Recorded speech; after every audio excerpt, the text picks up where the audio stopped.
show starts in 10, 9, 8, 7, 6, 5, 4, 3, 2, 1, go. What's going on, everybody?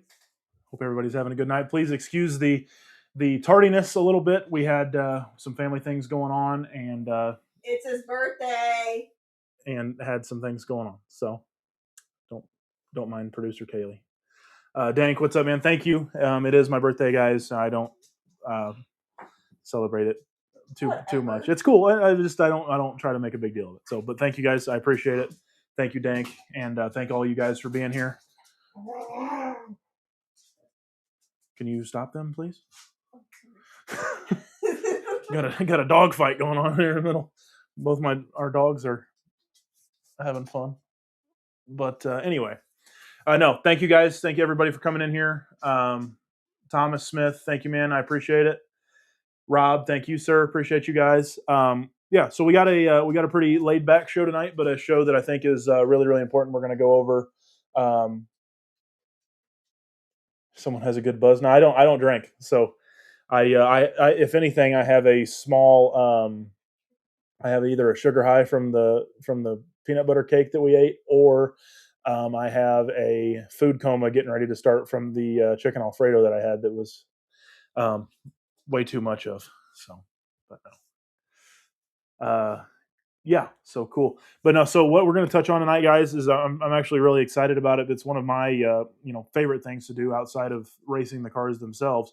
Is we're going to touch on maintenance, and I think it's something that's really, really important, and something that maybe gets overlooked. So I'm going to take my laptop or get my keyboard out of the way, and give me just a second. Yeah, I don't know if I'm getting any wiser or not, Josh. We'll see. Hopefully, but so let's get the desk view dialed up here really quick, and then so we're not looking at my gut. Let me get that moved over. There we go. Perfect. There we go, guys. So now everybody can see me down here when we need to, and then if not, we can turn that off, and it comes right back. Boom. There we go. Perfect. What's everybody up to tonight? Well, I already have like 30 people in here. That's killer. Something else that's really, really cool. I made a video for 1,000 people, for 1,000 followers that we got on Facebook, which that video wasn't very long ago now. This is a week or a couple weeks ago maybe. And today, actually, within the last couple hours, we surpassed 2,500 followers. So thank you guys. That means the world to me. And I can't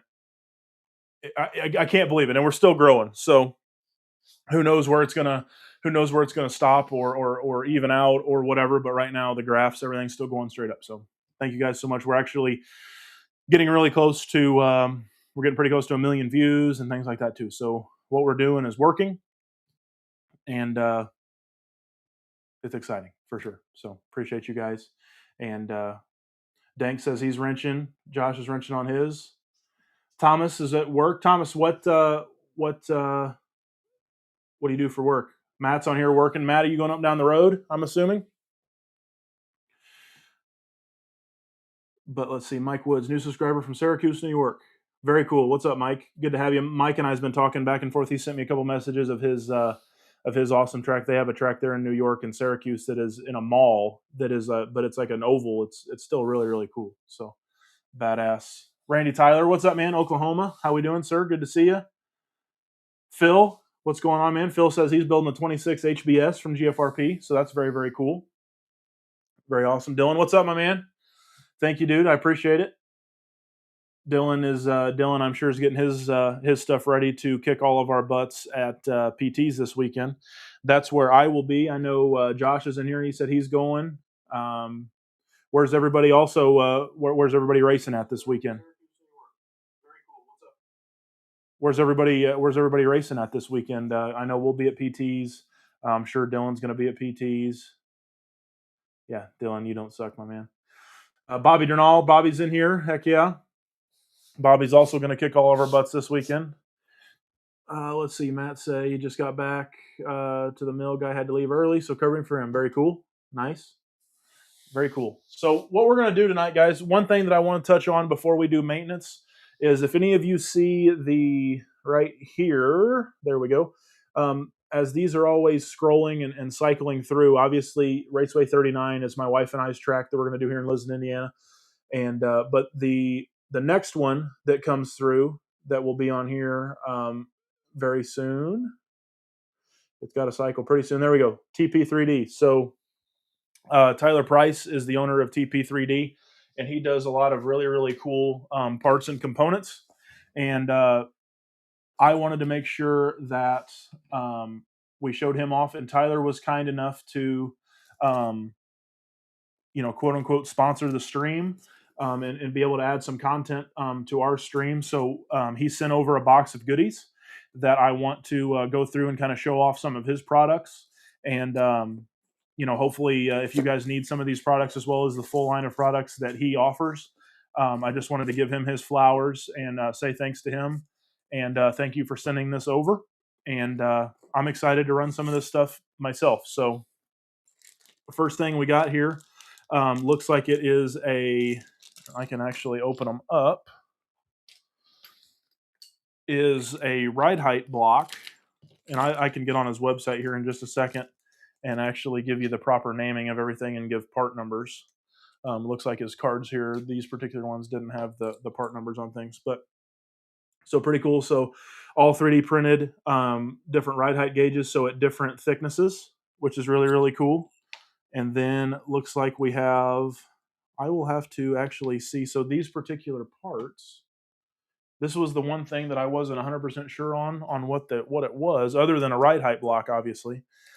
So let me go on his website real quick and we can take a gander.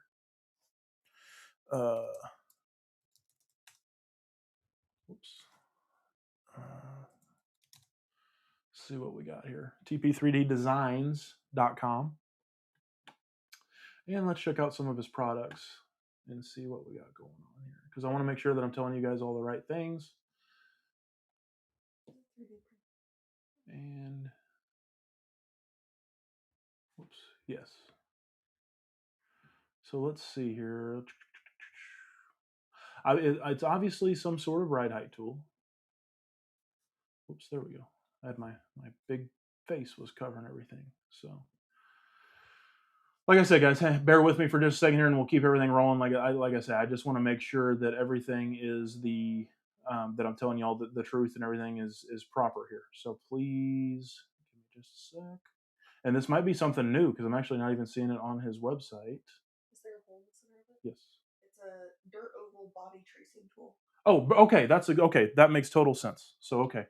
So, here, I'll put the link in. And so, yeah, producer Kaylee is going to be putting in a link in the bottom here. I am not, so I will be honest, I am not sure. It's a body tracing tool, guys, is exactly what it is. So I am not sure. Let me get back to here. And I am not sure what these clips are. These are really nice, really, really fine quality clips. But yeah, so it looks like you guys already kind of knew. I should have looked at the comment. But so basically what you can do is, looks like you can put a Sharpie through here and it will actually, so you put a Sharpie through it and you can trace a body at a specific height. So like this one, for example, you would know it would be 16. This side, you would know it would be 14, 20, and so on and so forth. And then you can kind of drag it across the body. So super cool piece there. Something that'll definitely help mounting bodies.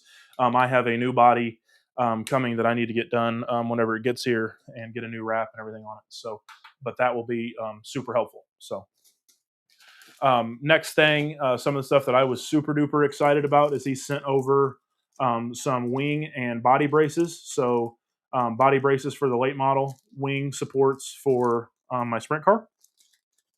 And again, guys, this is, so all of his link and everything's there. And again, Kaylee also put it in the in the description here. But TP3ddesigns.com, and Tyler will take very good care of you. Tyler's a super good dude, and he has been a supporter of this and what I've been doing since day one. So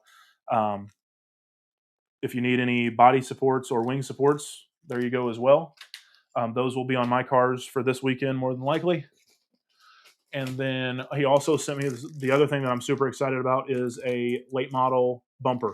So a carbon fiber late model bumper that so I've been using the kit GFRP one that is like out of like a G10 or something, to where if it does hit the ground or it does dig, it can actually peel under, where the carbon is stiff enough that it's not going to let it peel up underneath and potentially bend down. So there's all the time I'm having to grab my bumper on my late model and bend it back up. So having a true carbon fiber bumper now will be super duper nice. So sent that over as well. And then last but not least, he sent over a really killer T-shirt, which this thing is really, really cool.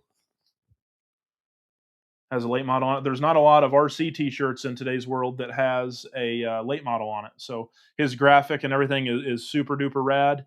And obviously I'll be wearing that on many race days here to come. So we can I'll put those on and take some pictures as well and post some pictures onto our page. But yeah, the late model body braces as well as the sprint car wing braces are killer. So if you guys need any of that, look him up, and Tyler will. He's super responsive, super good, like super quick shipping, things like that. So he's the dude. And then also don't forget the body trimming tool, where you can be precise on putting on the line for your body. So let's get back to some of the comments. Again, thank you to Tyler at TP3D, and again, longtime channel supporter. And again, all of his links and everything are in there. And yeah, so let's go back through the comments, and then we can get kind of into the show here. So, wow, there is a bunch of comments. Here we go. Dave Varno says he's going to Motorama. I'm super jealous of that. I know the podcast that drops tomorrow for Scale Labs, that episode's with Cole Dolbert, and Cole is actually on his way up there right now. I talked to him today.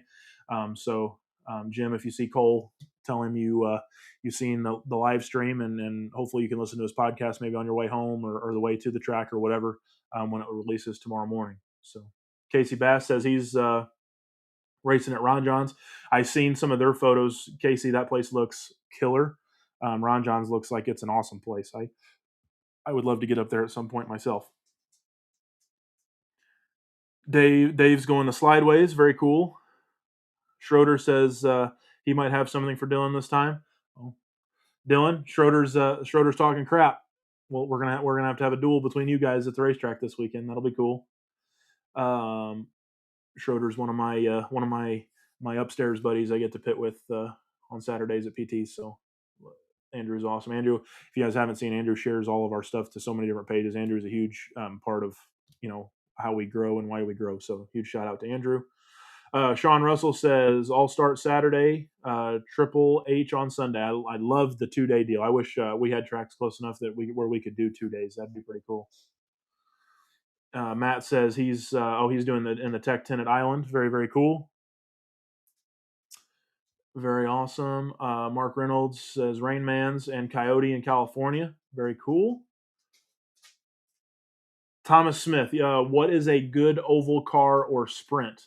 So Thomas, leave down in the comments. Thomas Smith, leave down in the comments or re-comment kind of what you're looking for. And I'm sure we can get you steered in the right direction. Like tell us about your track or what tracks you want to run at, if they're high bite or loose dirt or things like that. And then we can definitely push you in the right direction, I'm sure. Dylan's starting in with his crap. He says he's just lucky every now and then. But yeah, all the DCR guys will be at PTs. Dylan Cook is a very, very good racer, guys. He's been a proven winner at PTs. So don't let him talk crap at all. Casey Bass, he's got a brand new 13.5, and he's going to embarrass himself with. I don't know about all that. Let's see, Mike Schultzbaugh, Southern California here, wrenched earlier, and then had to make wholesale changes because the cars were terrible Sunday. That'll happen to the best of us. Tolby, I would expect you to be at Kamitsky. Good to have you in here, man. Thank you for coming in and stopping by. Appreciate that. And then remember, guys, we have about 55 people in here right now. So we will be going through maintenance tonight. Once I get back through my comments, I got behind here. So please stay with us. Don't get bored. I'm not just reading comments all night long. And then we can go from there. Mike Woods says his home track is he's home track racing, but figured a lot of people might be at Motorama. I would assume, yeah. Well, the car counts, there's always killer car counts at PTs, but I know with the GLSS race not happening now here in Indiana, I'm sure that'll draw some people down to PTs, so that'll probably make up for the people we'll lose that are going to Motorama. I'm not sure outside of Cole who's all going, but I'm sure there's a big PTs group that's going. And then, yes, Tyler has some great stuff, Mike. Let's see. Andrew Schroeder says, I think the first thing, yes. Okay, so Andrew already knew what we were doing. Dave said TP3D body braces are very nice. So as you guys can all see, these products already speak for themselves, but we're very, very thankful for Tyler to send these over and be able to highlight some of his products. So, and also on the back side of his card, guys, if you need any contact information, if you guys want a screenshot, let me get it in frame here. If you guys want to take a screenshot of that, that's Tyler's information. And Kaylee also put that all in the bottom as well. So Dylan says, yeah, he's getting it proper, but the haters will be bashing if not. Yep, that's fair. Mitchell, what's up, Mitchell? Good to see you tonight, man. Congratulations on the big kit raffle winning from Cedar Bluff Raceway. I seen you were the proud winner of that, so that was pretty cool to see. He said he got his TP3D goodies for his Rocket 5.1 last week. Braces, spoiler, front bumper. Yeah, it's super nice stuff. Dank says, nice shirt. Absolutely. Danta's another one of the best guys in the Midwest. Says he's coming for the E-Main. That just tells you how big or how massive PT's is. JoJo's in here. What's up, JoJo? Good to see you, my man. Thanks for coming in. Brian Musterman's coming. He said he's heading to PT's on Saturday as well. Look forward to seeing you, Brian. That'll be super cool to see you. Schroeder says he might be too much on social media. That's fair enough. Matt Steiger, what's up, man? He said, oh boy. I'm not sure what oh boy's for, but let me fill me in on what oh boy's for, Matt. Good to see you, my dude. Can't wait to see you this weekend. That Dylan Cook guy sucks. Man, Dylan Cook cheats. Wow. Ben Maxon says he cheats. Oh boy. Better get that orange slingshot washed up. What does that mean? What's an orange slingshot?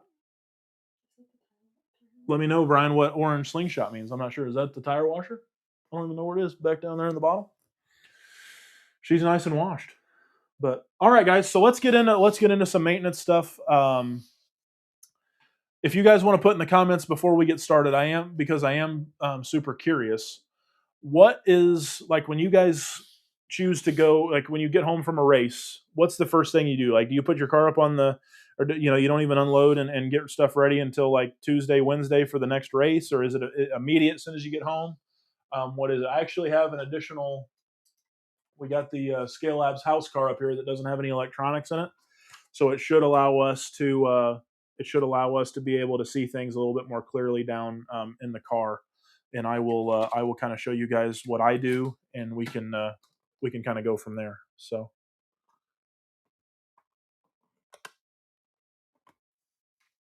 what did I start, man? I'm not sure what got started. The live stream? Again, you'll have to let me know. I'm not sure what I got started. But anyway, yeah. Okay. So let's move. Okay. Dan, what's up, man? He said he's building a 2025 weapon and hopes to making it PTs. Absolutely.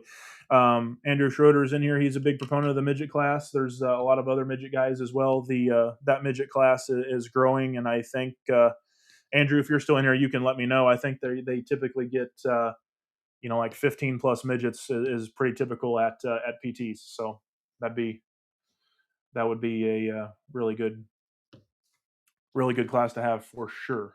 So, okay. So, where I always start, guys, and like I said, there's no electronics in here just so that we can see everything a little bit easier and kind of go from there. But the first thing that I like to do on whenever I get home is the first thing I will do is I pop off the camber links on the rears is the first thing that I do, and let me show you why. So we can go in here. Some people unscrew them. Some people just pop them off. I typically am the guy that unscrews them, especially if I don't have any shims or anything. simply because you never know. Like I never want to, I don't want to put stress on the ball cup any more than I have to. I know that's probably silly, and that's just in my own mind. But so, and let me switch my camera back. So now everything is in kind of that free state, right? So, um, and you don't necessarily have to take the camber links off. You can, but again, you don't necessarily have to. And then something that I will pop off is you can just pop off the rear shocks. And again, the camber links you don't necessarily have to do, and you'll actually want to put them back on relatively quickly. But the shocks would be the big thing that's holding things up right now. But what I like to do is where everything is in a free state now, so nothing's connected, both shocks are unhooked. What I will do is I will actually raise my arms all the way up and make sure that everything is free. So nothing should be bound up. Nothing should be have any bind in it at all. If you have been an inner hinge pin, the first thing it'll do is you'll pull this up here, and it'll just stay. And obviously that is that's not what you want to work on. So you can do that, and then like I said, it's completely up to you guys on if you take the camber links off. Again, typically I do just to check and make sure everything is kind of at that free level that I'm looking for, and then so you can immediately put it back together really quick, and then I do the same thing one more time. So just again, make sure the shocks are up out of the way, and you want to make sure that everything is nice and free. So everything should be as free. Okay, so there you go. So does this thing have a bind in it a little bit? We'll have to look and see because it'll stay up. So perfect example right here. There's bind somewhere in the travel of this car. But one thing that you do have to be careful of is you can get so much bind. So like what's causing that right now is actually the ball stud or the ball cup is actually trying to pop off, which obviously it can never get that high with the shock. So be careful with that too. We'll get to basically the full travel up until we get to the end of the ball cup, and it's pretty safe to say that we know we're good. Same thing here.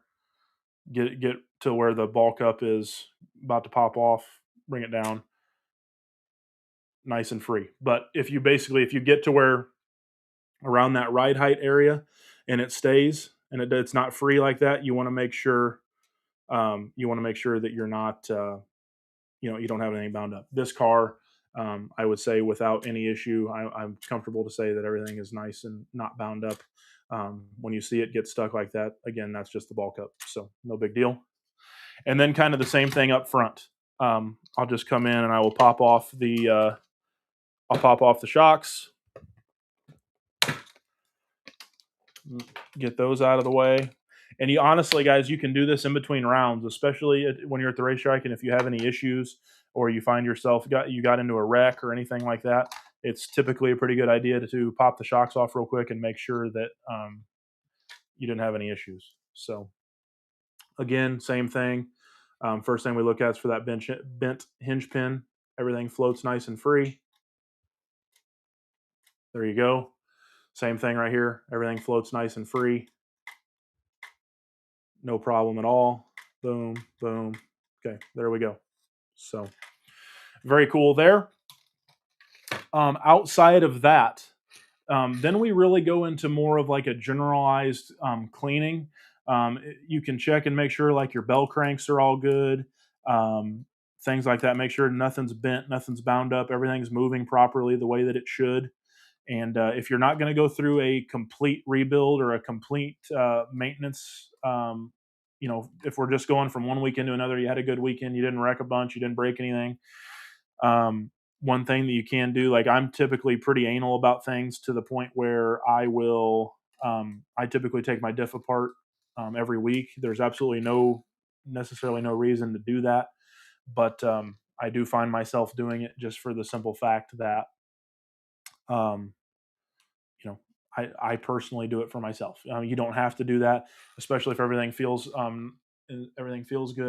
Go back down through here. You can definitely check everything by feeling on your diff and seeing how, if it still feels really smooth, or if it's gritty, or if it has any bind or anything to it. That is yeah. So just check on that. And then another thing you can do is through all of your plastics. I believe I seen a post from Brent Lund earlier in the week or whatever, where you can have these kind of like magic cracks show up from big hits or anything like that in your plastic arms. So make sure that you're going through your arms. Get it up here. There we go. So make sure you're going through these arms and make sure that there's no cracks or anything throughout any of the arms. Check a lot of the mounting points where everything is, and make sure that everything is in working order and you don't see any cracks or anything that is broken. You can do that on both sides. And let's get back here. Let me catch up on some comments.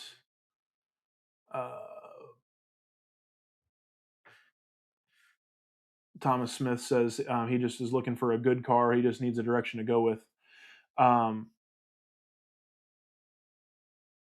So got to make sure, Thomas, like, is still to help you out. We need to know a little bit more about what track you're racing at, and then we can kind of go from there. Bobby said he might bring his midget, or he'll bring his midget. Very cool. Casey says, depending on how dusty the track was, I'll pull all the bearings and axles out, okay, and then clean them. Yep, I like that. Andrew Schroeder says, what car? That's when we were talking about that's when we were talking about midgets, I believe. Thomas says Thomas. So you're looking for a 2025 weapon, Thomas, which would be for that midget class. Bobby says get a Custom Works Outlaw 5. Those are great cars. Andrew says that it is better than the 23. Thomas says he has a Techno right now in a 7.1 Team Associated car. Custom Works, yes. Custom Works is a brand. And then if you're looking for a sprint car, Custom Works has their brand new cars, a Bullet, and the Bullet is more for a high bite situation, high bite cars. And then they also have the Outlaw 5, which is their loose dirt rubber tire car. And then if you're looking for Andrew says to message him if he has any questions. Thank you, Andrew. Brian Musterman says that his car's coming out of retirement. Cool. Dance has given me crap, so you got to check for tracks when you're on track with Sam. That happened one time, Anthony. You know I love you. Schroeder says he's found a bent rear inner hinge pin that moved freely. Might be due to the toe block style instead of the CD blocks for two-wheel drive buggy. Yes, so just because that's the freedom is, you just make sure. That's just a double check. That's a great way to look at it. You will still pull our hinge pins out and polish them and everything. That's kind of a weekly thing that I like to do. So what cleaner do I use? Do I use compressed air and a brush? So now that I'm inside the house, I used to have a air tank or a compressed air right by my little work area when I was out in my shop. But now that I moved inside, my wonderful wife got me this for our anniversary, actually. And so this is like a mobile little air gun that blows very, very well. So I don't know if that's showing how well it's blowing or not, but it's very, very good. So I take this and I'll blow out the whole car, make sure everything is all good. And then what I typically like to do is I have this is like from ProTech, I believe. I have a ProTech RC brush. The bristles are nice and pretty firm, which really, really works well. You can go to Lowe's or anywhere else, and you can also get like a stiff paintbrush. That works really, really well too. I think this came in a kit or something that I had. You can have these like almost like makeup brushes if you want to make your wife mad. You can steal these out of the bathroom. But what you're going to find is the bristles are so light that you really won't be able to clean up much. You might knock some dust off, but that's it. You're not really going to clean anything. So yeah, I suggest something with a little bit more gusto behind it for how stiff the brushes are. And then to get down into the kind of the nitty gritty stuff, I have a toothbrush, and I'll use this toothbrush to actually get, like, when we need to clean shocks, or I really like to clean the threads out of the shock bodies so that everything is nice and free when I'm spinning, doing shock collar adjustments and things like that. So that's kind of where the toothbrush comes in. And then outside of that, that's kind of the tool part of it, as far as brushes. Also, yeah, toothbrush also stolen from my wife. So, yeah, Andrew makes a good point. We'll pull those pins. Brian says, "Is that blower that you showed me at the fall brawl? Um, if so, that thing was awesome." Fall brawl, Brian. I don't know that was me that you talked to. I don't know that I went to a fall brawl, unless we're talking about something different. I may have shown you. I think I had it at the Four Rocks race, if that's what we're calling the fall brawl. But outside of that, I've only really raced at PTs and 5-star. Yeah, that race was in January. So, let's see. Cole's rolling through Indiana right now, so he can stop by, and he could stop by and crash the stream. I told him what exit to stop on. So if he doesn't stop, he doesn't like us, and that's all there is to it. Just kidding. But yeah, safe travels, Cole. Please be careful getting up there, and then show him what you got, my man. I'm sure you will. I have no doubt. So, Rob says pet toothbrush works great as it has brushes on both ends. Oh, that's an idea too. I like that. Cole, Andrew wants you to crash the stream, so I think that's a call out, and I think you should stop by. We're only a mile off of where you're going to be, so that's your fault if you don't stop by. But just kidding. Yeah, so that's kind of like the general cleaning, guys. Let me move the camera back down here.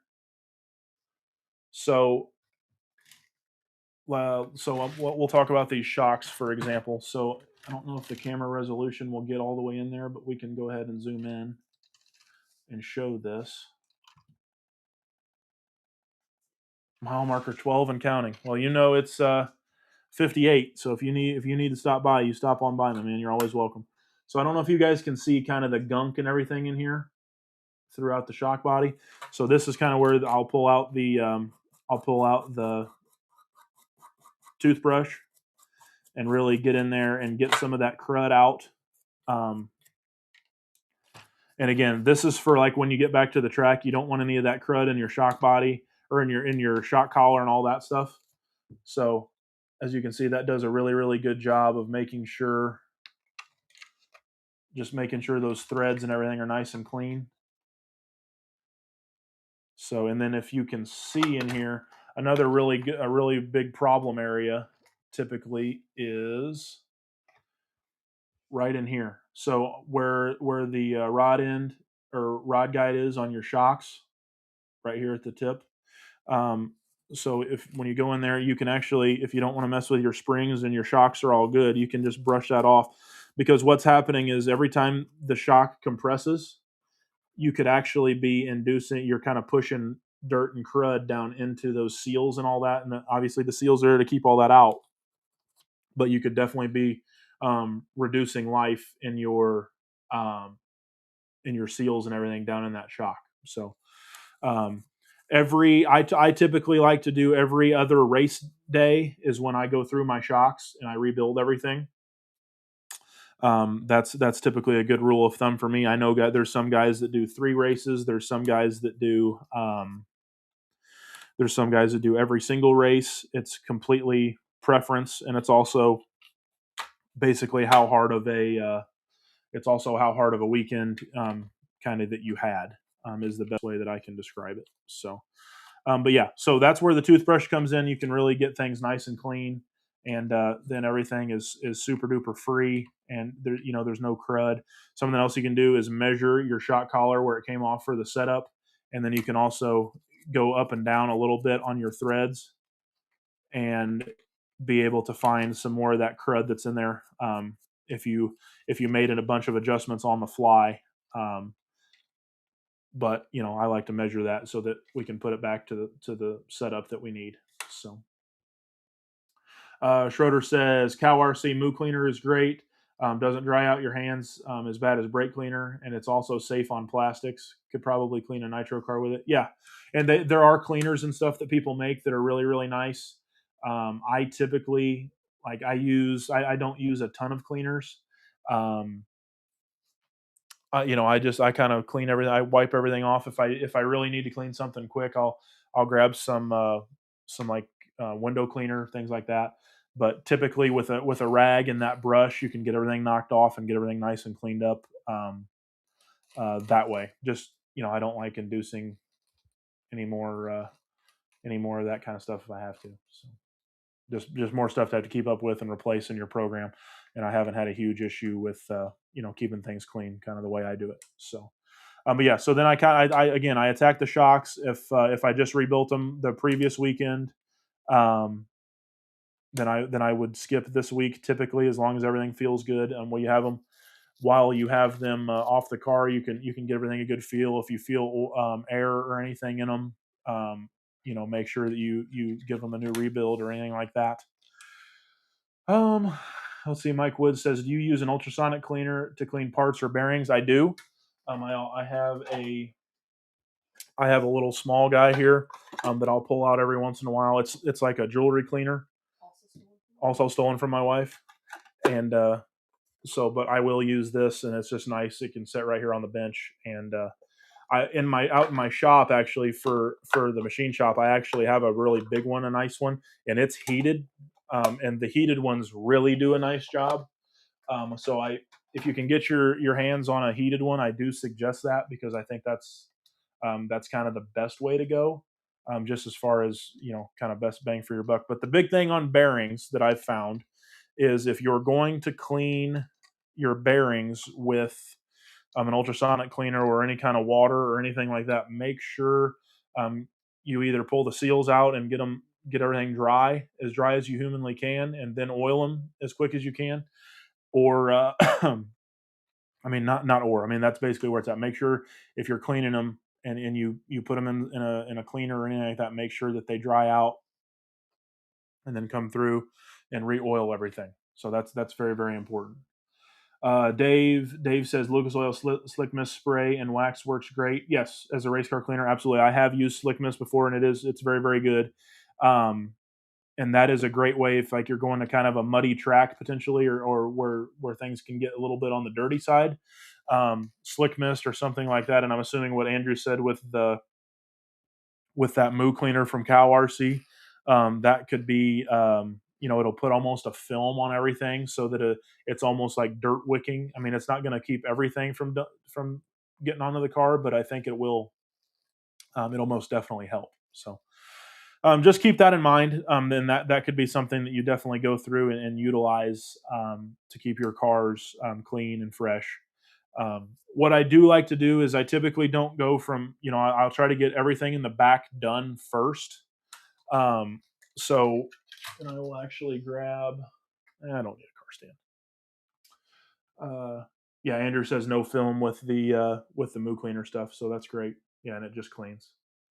Mike Woods says that he has a Harbor Freight ultrasonic cleaner. It works well. So that's the exact one. That's the exact one I have too, Mike. So, all right, guys. So now what we're going to do is, and like I said, this is my preference, but what I typically like to do is, if I'm working on the back of the car first, I will do everything that I can on the back of the car. So we can kind of go from there. So first thing I will do in this scenario is, again, we can pop off the camber link, but we can also, first thing we need to do is get the keeper off of here. And so another thing, guys, right when I get this done, I do want to touch on something as well really quickly. Let me go back to the other screen. So before I would have done any of this at all, the first thing that I do when I get this car back is I grab a setup board and put it on the table, and then I grab my setup sheet. However you want to handle setup sheets, you handle it the best way that you need to. and then I will actually pull out my iPad where I have setup sheets and everything saved, and then I will document if I had a good weekend and I like the car, right? Um, I will I will document the entirety of this car from front to back to front, however you want to do it. Um, I will document everything of how the car is laid out, and then document that setup, which is obviously huge. And then I'll show you guys here on stream. So I had a pretty good car. So I actually will go through. See on the ring light here. Actually, I'll tell you what. Let me see if I can actually pull this up. Give me just a second, guys. Here. No, good. So I can do that. And we can go there. So what I will do, everybody, is go to screen share here. And let's see. Start screen share. There we go. Boom. Share that. And bang. There we go. So what you guys can see here is kind of everything. Hopefully everybody can hear me still. I'm assuming you can. Kaylee can confirm. Yep. Okay. Want to make sure of that. But so we can go in here. Whoops. Go in here. There we go. So everything that you guys can see, and I'm more than happy to share this. This is kind of what I hit on at PTs this weekend. But more than anything, more than trying to copy the setup down really quickly, like see how in depth I went as far as making notes on everything. I mean, everything that I could write down, I wrote down, and I like to do it digitally on my iPad so that I have that documented and I have it saved somewhere. And then I will also attach the screenshot of when I pull my scales out and I scale everything. So again, this isn't about going through and showing my setup. It's again, I'm trying to show more about what I how much detail I go into my setup sheet. And there are guys and there are guys that do that, and there's guys that don't go through that level, and that's okay. That's not a big deal. Whether it's at whatever level you need for your program, so that you can get your car back. Because when you do start taking these things apart, it is really, really easy to get in a position to where you don't have, you can get lost pretty quickly on. You can get lost pretty quickly on, where things were, and then you could be chasing yourself. So again, as soon as you get home, document the entire car, even before you clean it.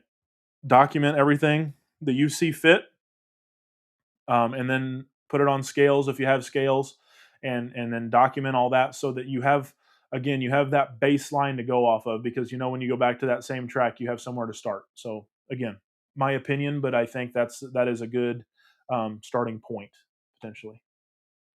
Let's see here. Danta says, "What's up, Anthony?" Anthony says, "You're at get to working on his tires. You don't have time to be watching this." Ooh, throwing it down. And Casey says, "Do you scale your cars after a race to know what all your weight percentages were for the final race?" Yes. So that's exactly right. So basically, however I scale my car would have been the last time the car was on the racetrack is exactly.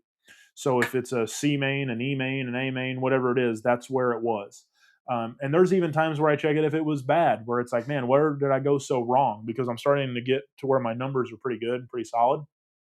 So I'm getting more and more where I know where things need to be and things like that. So super duper important to handle all that.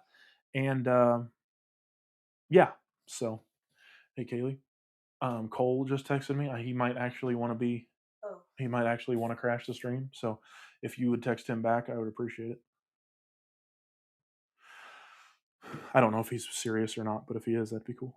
Okay, so anyway, guys, hopefully that makes sense, Casey. But I just want to check and make sure, and I even go down to the tires that I had on the car last, and I will scale with those tires on and everything there. So then when we go back to desk view, so something that I made, I 3D printed for myself here, when I'm taking stuff apart so things can go back together a little easier, I actually have everything marked for what corner it came off of. So I'll put that on the right rear. And then we can, first thing we're going to do is we're going to knock out our rear hinge pin on the car. And again, I apologize, guys. It's somewhat difficult to do this and it be flattering on camera because I got to be able to see it as well. So hang with me. And so this hinge pin is pretty stiff in here, and this is actually a new car to me, a new car to me. So and I haven't been able to maintenance it myself yet. So sometimes you got to give them a little loving.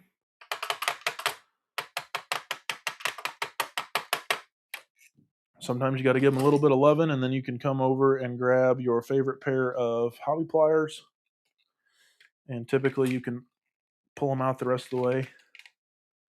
But boy, this one is in there. Did you see what Danta said? He said, "Is that in case you forget your name?" Yes, just to make sure. Yeah, you can never be too careful on remembering one's name. So you got to make sure that you're able to remember it. He is? Cool. So sounds like Cole's going to be stopping by, everybody. So that'll be cool. And then so first thing here, guys, when we're checking things. So right now we got the hinge pin out, and what you can do is I actually grab my drill. And I will chuck up my drill. I'll put the hinge pin and chuck it up in my drill. And typically you can run the drill and see if it's out of round pretty easily. So that thing spins pretty true. So I would say it's relatively safe to say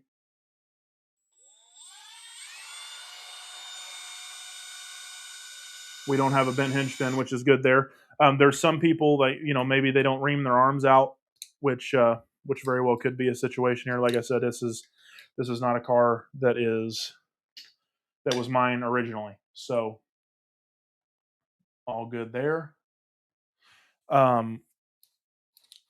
So what I do at this point, since I already have the hinge pin out, I normally have, must be down here.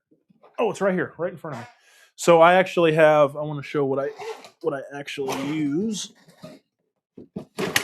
I have strips of,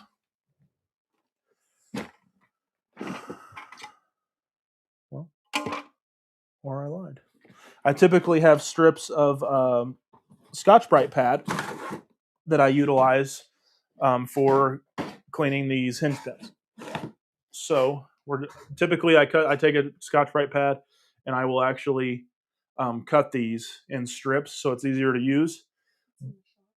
Oh, it is. But so what you can use, so what I do here is, so the hinge pin's in there, you're checking to make sure that it's nice and straight. And if you guys can see, there will be some wear right in here. There's some wear where those are pivoting on.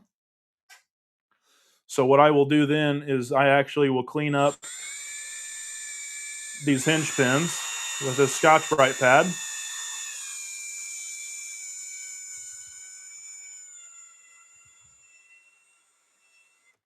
Okay, so now hopefully you guys can see the difference.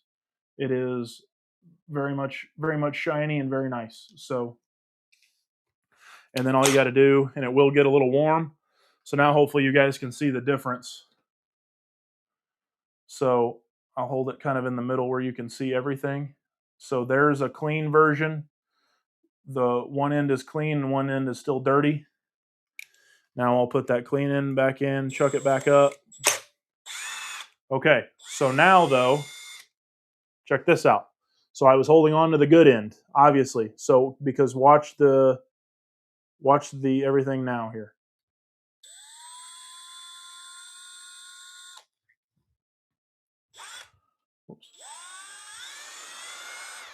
So you can see she's got a little bit of a wiggle to her. Hopefully you can see it.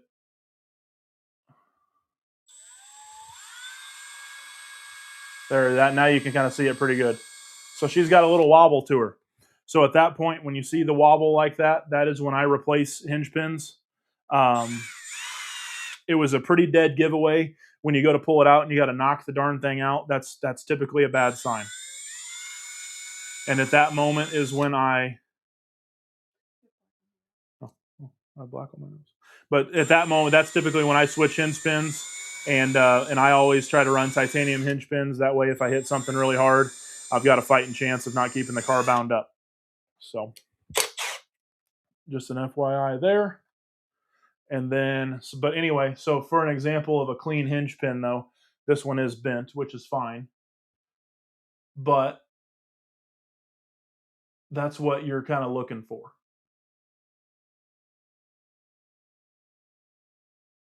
So now everything's nice and clean, easy to see, easy to use.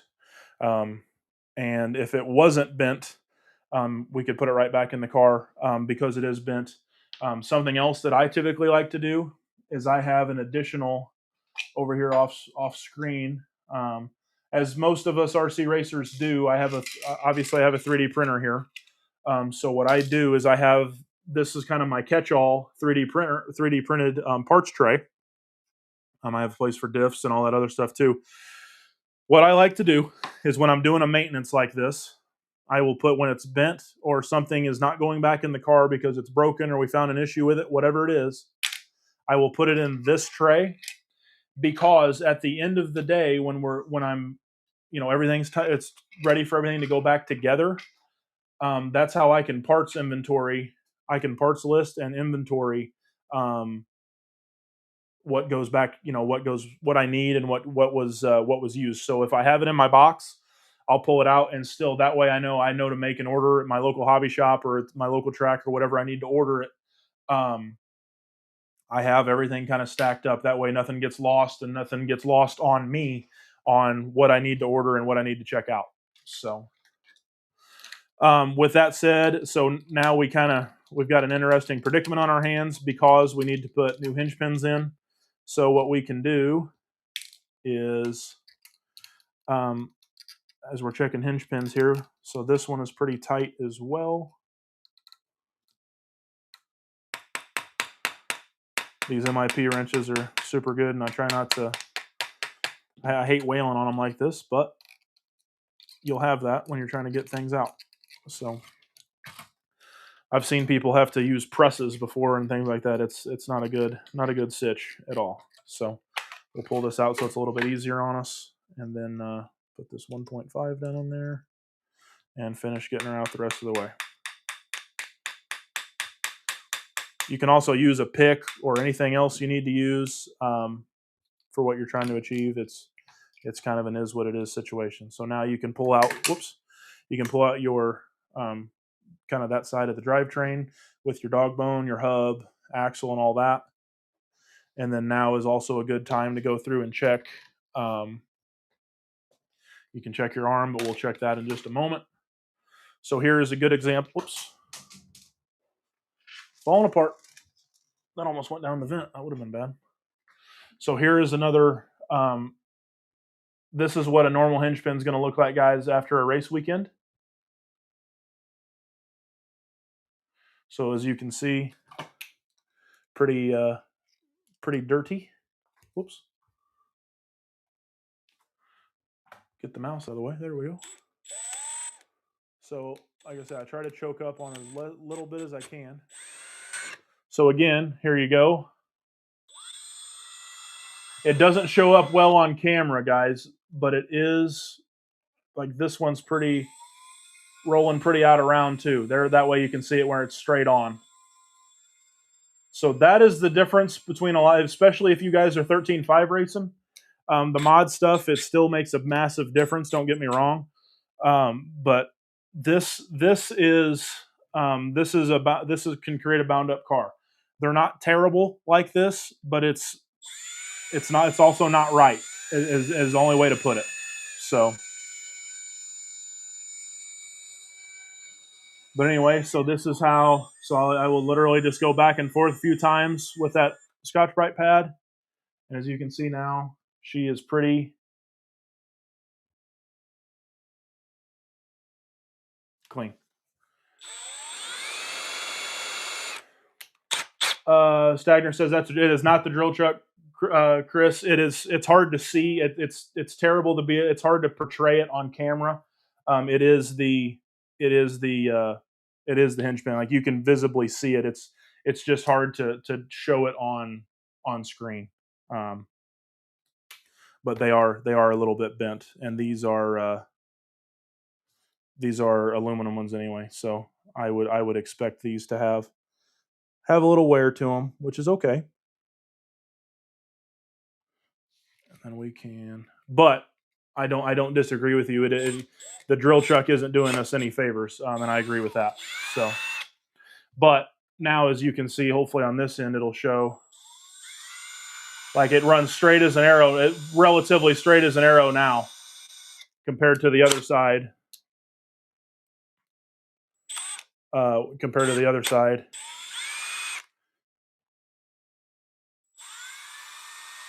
You can see it there. So again, I don't disagree with you, Chris. The drill truck is not doing us any favors, but it is pretty visible to see that where it is bent. So, but good call. And that is something. If somebody's got a real goofy drill or anything, don't be making yourself replace hinge pins because your drill's out of alignment. So good call on that, Chris.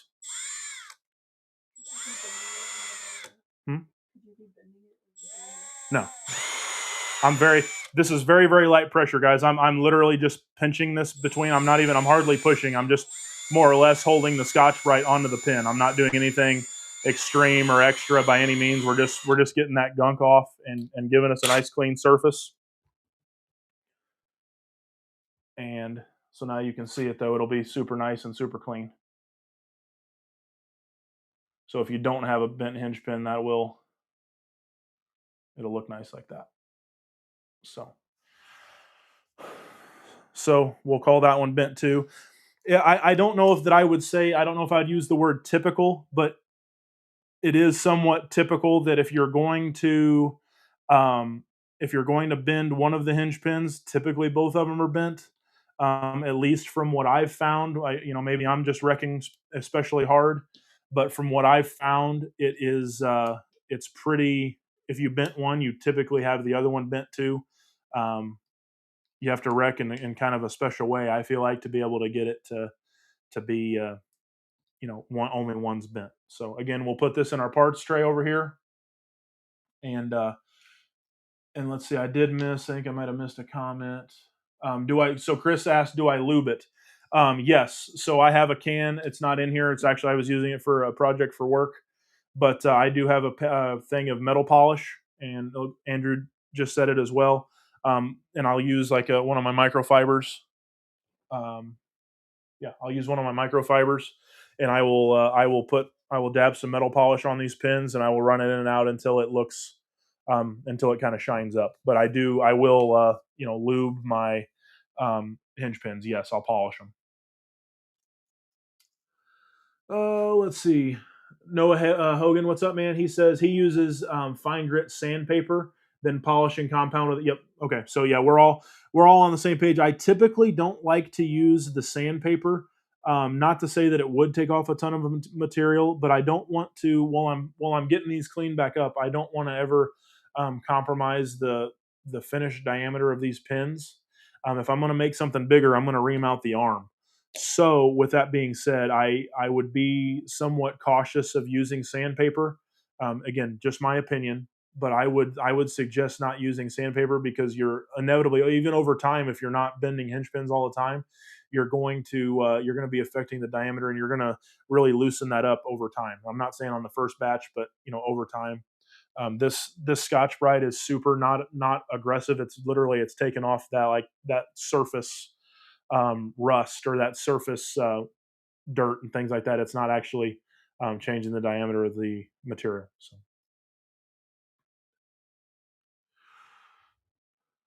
Cool. Chris says, thanks. Yep, absolutely, man. Ryan says, if both pins are bent, people should check their toe block screws. Yep. Doing a setup sheet and writing down +2 won't help you later if the screws are bent. Very true as well.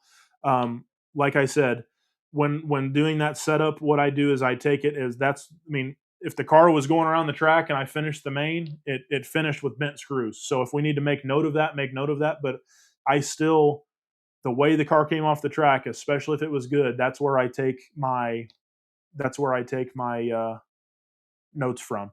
I understand what you're saying, Ryan, and I definitely agree with if it's bent, why write it down 100%. But yeah, we can absolutely go through and check.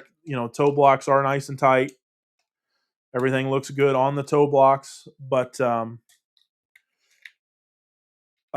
do still kind of say that I will check or I will write down the whole setup before I take things apart. And that is because of I don't want anything to get lost, or I don't want anything to I don't want to have to rely on my memory on where things were. I want to know where they were, and then I will document heavily in the notes section if something was bent. I document anything that was broken, anything like that. So another super interesting thing here. So the toe block's in here. Put the pin in. It goes in perfectly there. Then you go to push it through, and it actually stops. So it would take a lot to actually get it pushed all the rest of the way through. It took a little bit of gumption there to get that to go through. So typically a good reason or a good way to show that it is bent. So just so everybody, and again, it will go through, and you may have to push it in a little bit, and it'll go through pretty good now. But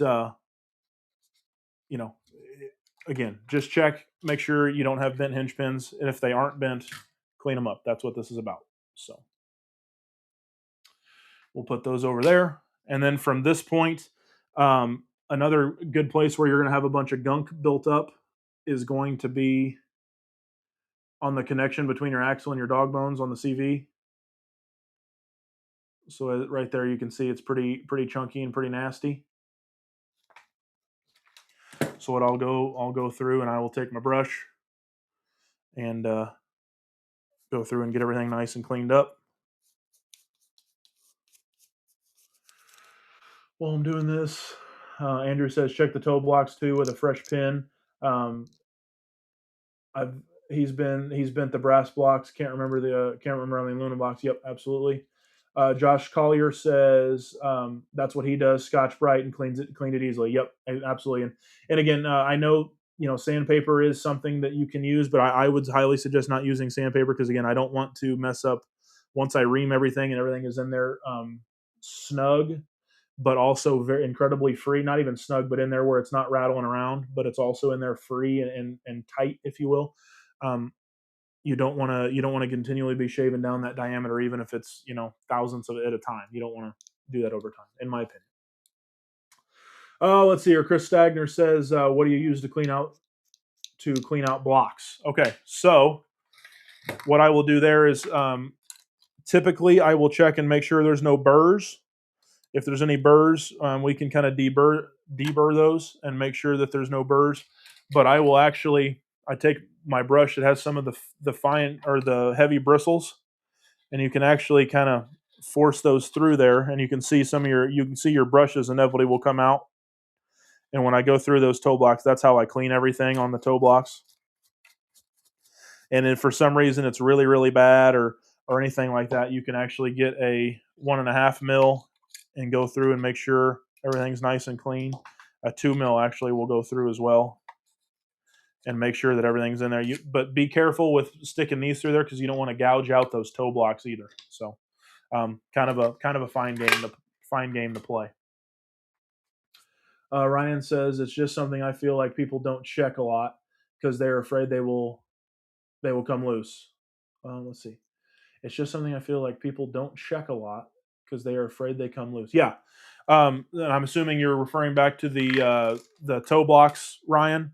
So yeah, it's always good to go back and check everything, and that's kind of one of the pieces to the puzzle on our maintenance program here, is we can go through and we will actually check when we're done. We can check all of our bolts and make sure things are nice and tight, but we'll do that kind of at the end.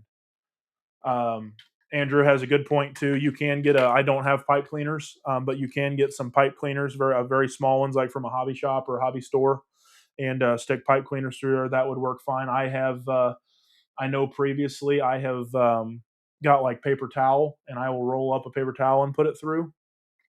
But something to look at. Roll the hinge pin on glass, and it will show if it's bent. Yes, good call as well there, Dan. Thank you for that. You can roll. It's not going to roll on a, it won't necessarily roll on my rubber mat here, but this is somewhat flat. And you can roll them. Let's see if I can go down here. Desk view. This isn't glass by any means, but you can also, this is a very flat surface from a 3D print. And you can typically see, you can also look and see, whoops.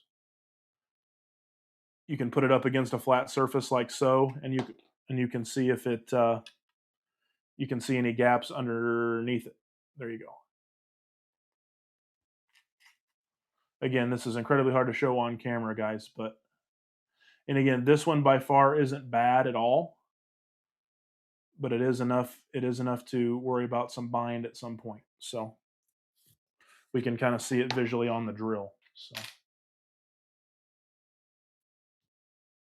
Zach, what's up, Zach? Zach Rose is in here. He also says that phone screen, absolutely. Make sure obviously you're not going to bust out your phone screen, guys, but that's a good option as well. Thank you for that, Zach. Brian says that he uses Q-tips for some cleaning. That's absolutely a great. That's great too. That could absolutely be a useful tool. Like I said, just because it's the way I do it, guys, doesn't mean that it's the right or the wrong way. It's just how I do it. And I'm relatively proud to say, I say this, and I'll break in all classes this weekend, but I typically don't have too many failures on race day. So, like I said, I'm just sharing kind of with you guys what I do.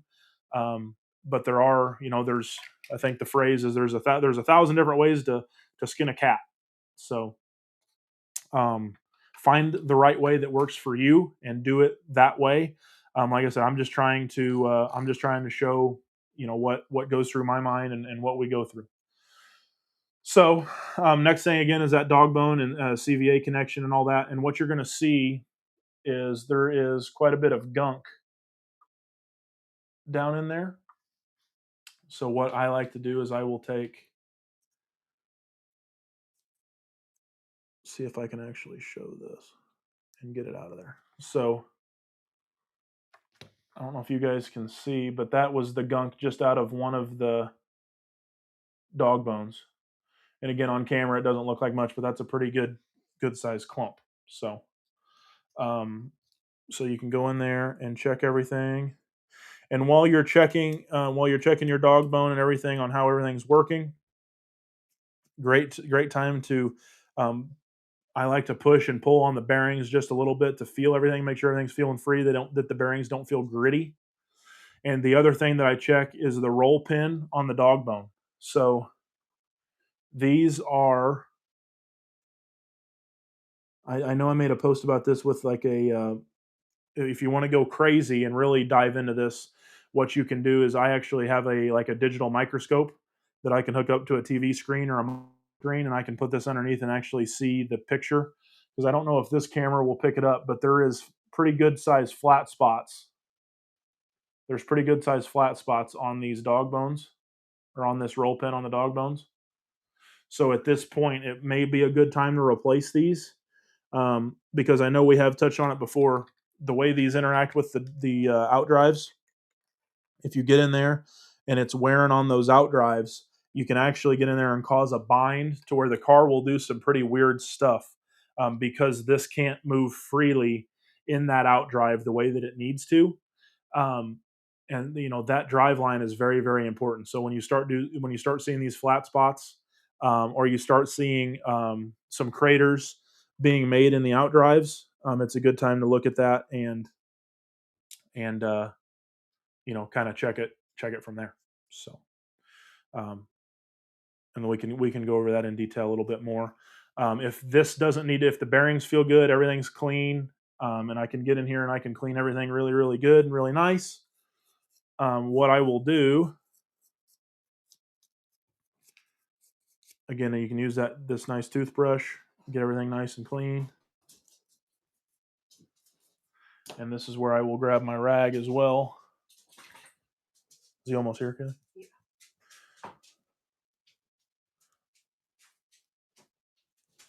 He said it's him and his dad. Cool. Dan's always welcome too. I'm just gonna trim some whites on for him. Okay. So again, guys, hard to focus, but there's something else pulling out of that as well. So we can go through, and that now is a good time. Again, if everything's spinning free, if you've been working on this for a while or whatever, we're kind of going to skip over replacing the dog bone and stuff right now. In this scenario, I would replace these dog bones because they do have the pretty severe flat spotting. It's hard to see on camera again, but let's assume we put a new one in. Now is a really good time. I'll grab my oil, and I will, as long as the bearings don't feel gritty, I'll dump oil in there, and I will actually make sure. Here. So I will actually make sure that I get everything rolled in. And there's sometimes you can put a little too much oil, so I'll just dab that oil off. And then same thing here. You don't have to take the wheel hex off. You can, especially if you have a metal tip like this on your oil, you can go in and dump your oil in here.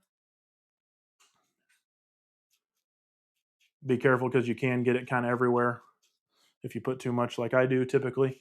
But now, I don't know if you guys can, but this thing rolls really, really good. Continually rolls really good now, where it didn't before. So, let's see here.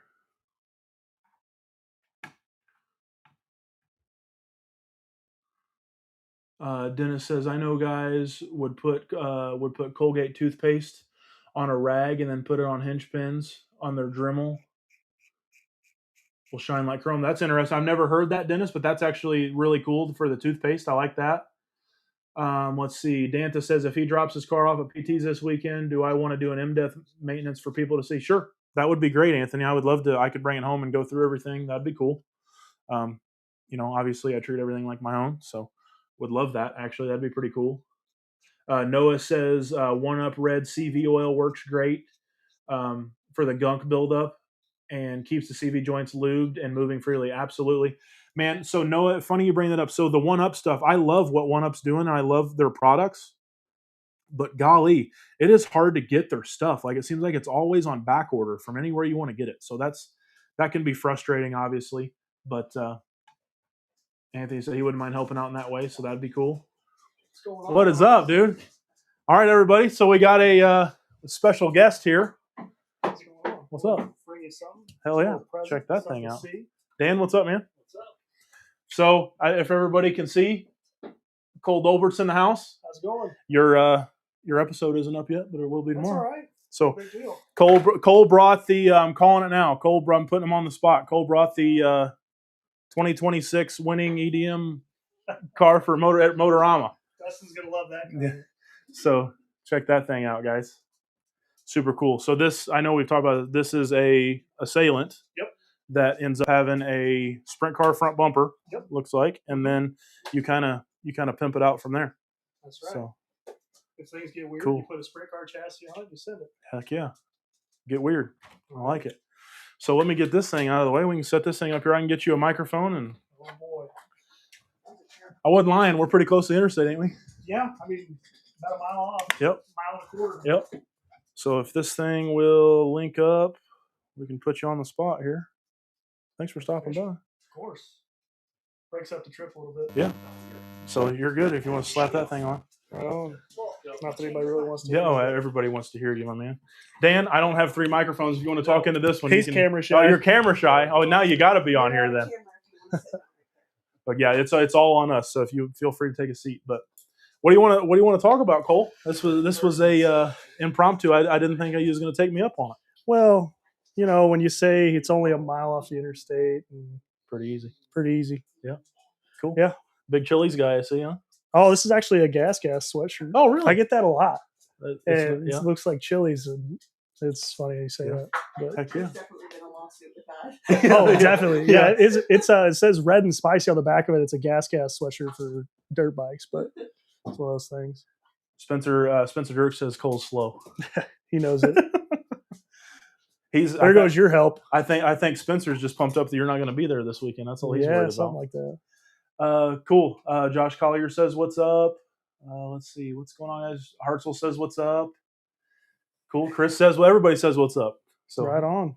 Chris Stagner said, "Even what's up to you, Dan?" So, Chris Stagner said, "What's up to you?" Even so. Stagner likes to throw down with Dad with Slash Street Stocks. There you go. Heck yeah. Well, do you want to? I'll get out of the way and you can give this thing a run through for people. I'm sure nobody. I can't imagine people seeing it. Or do you not want people to see it? We don't want to take a body off. I don't care either way. Yeah. More or less, the biggest thing with that is I mounted it wrong the first time. I looked at the rules and I scanned over them, read them again, and then I realized that you have to have a third of the tire hanging out the right side of the rear, and I had mounted it flush on both sides. Okay. So I had to shift it over to the left side there. Other than that, it's pretty straightforward. I think the body looks badass from the shock tower back.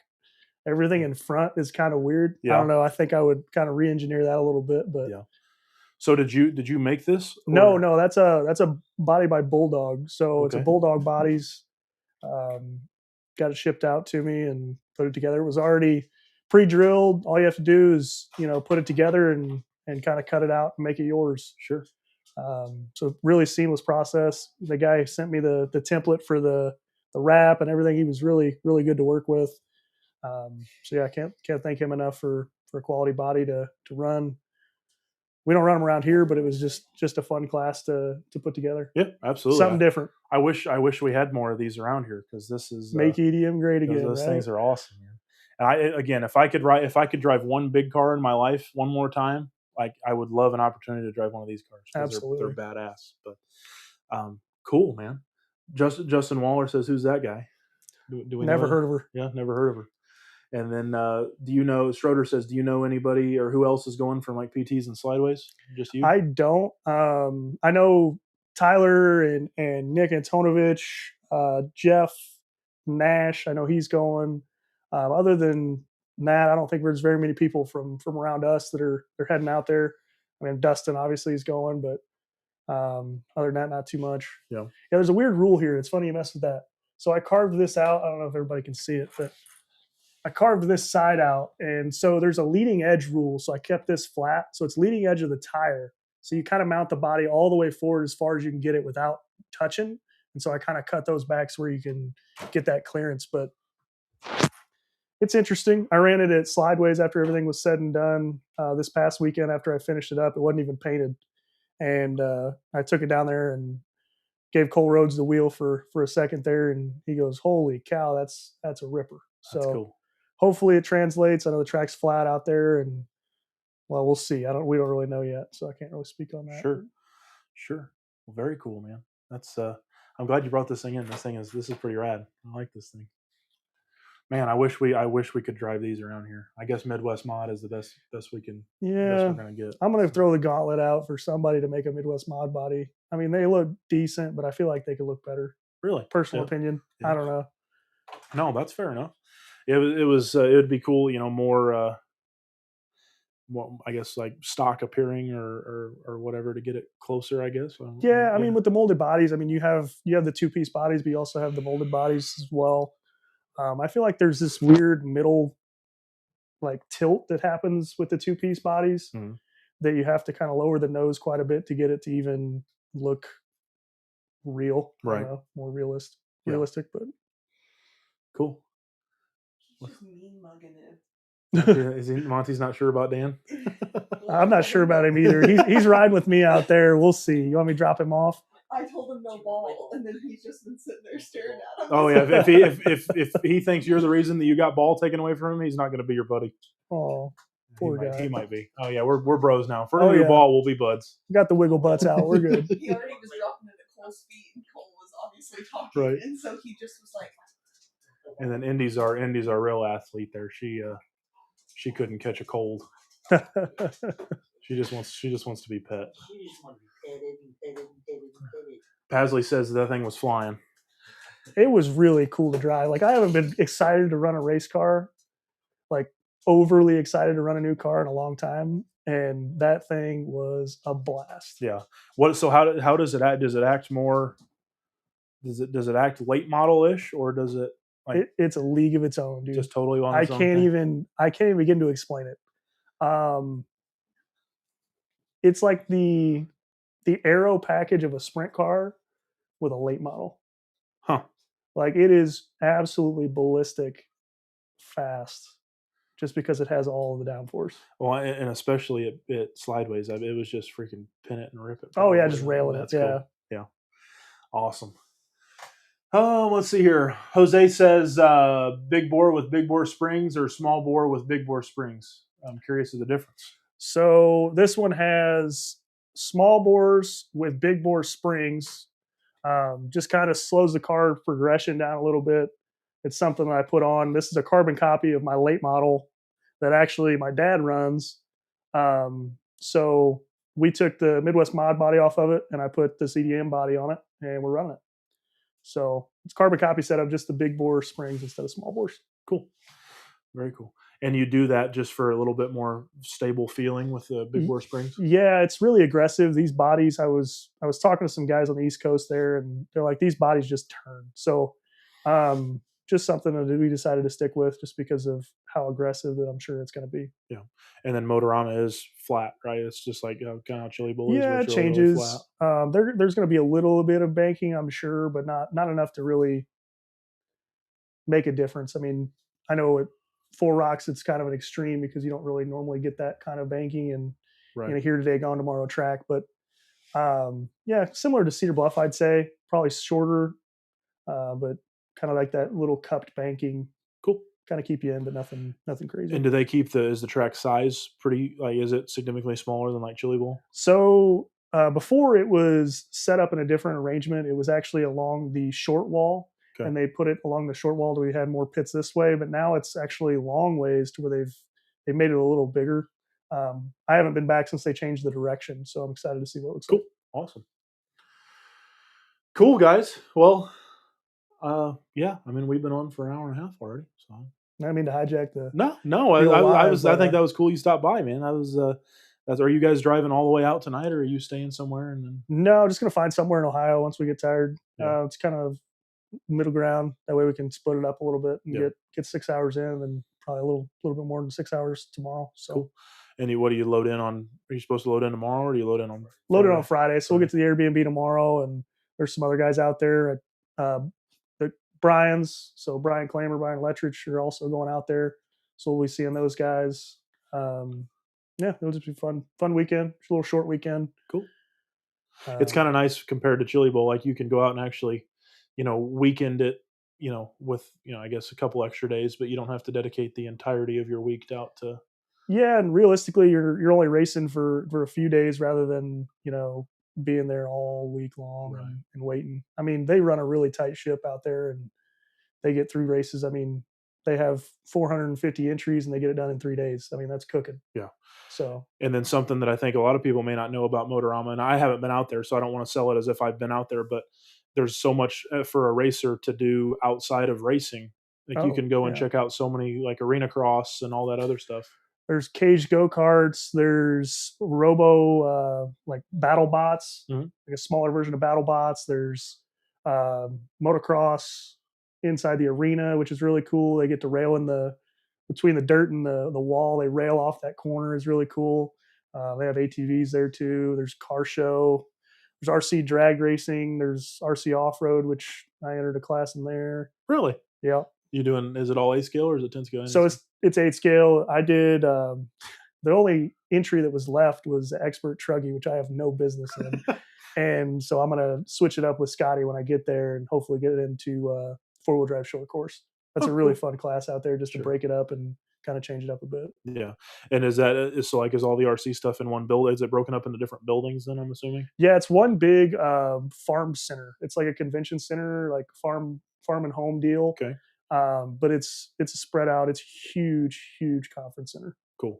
I think for next year, my kind of goal is going to be to do. I think I might just do Motorama next year, and then in 2027 try to do Chili Bowl. That way, just kind of back to back them. I don't know that I want to go do Chili Bowl and then immediately turn around and try to figure out how to take the days off again. And didn't we do that when we went? No, I went to Chili. Yeah, we did that. Yeah. We went to Chili Bowl, and then you turned around and went out. Yeah, it's a tight turnaround. It's a lot. Yeah, it is a lot. Yep. And to take off work and have your boss happy with you when you come back is an interesting scenario. Right. And then you got to chip in a couple PTs, club races in the middle of all that. Oh yeah. So make sure you're shaking things out Yep. and make sure everything's good. Yep.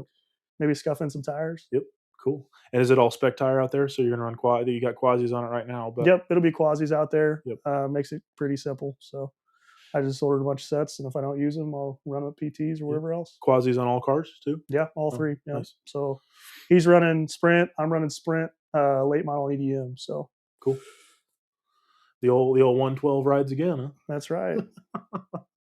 Very cool. I just did what your deal is tonight. Went through mine. Yeah. From one end to the other. Yep. And only found 2 things broke. Hey, there you go. Only two. Only two. The must not have been too big of a deal if you pulled it off the track and it was still good, or yeah. It was still decent. Yeah. But shocks definitely needed going. Yeah. Grab a hold of those things. What, these things here?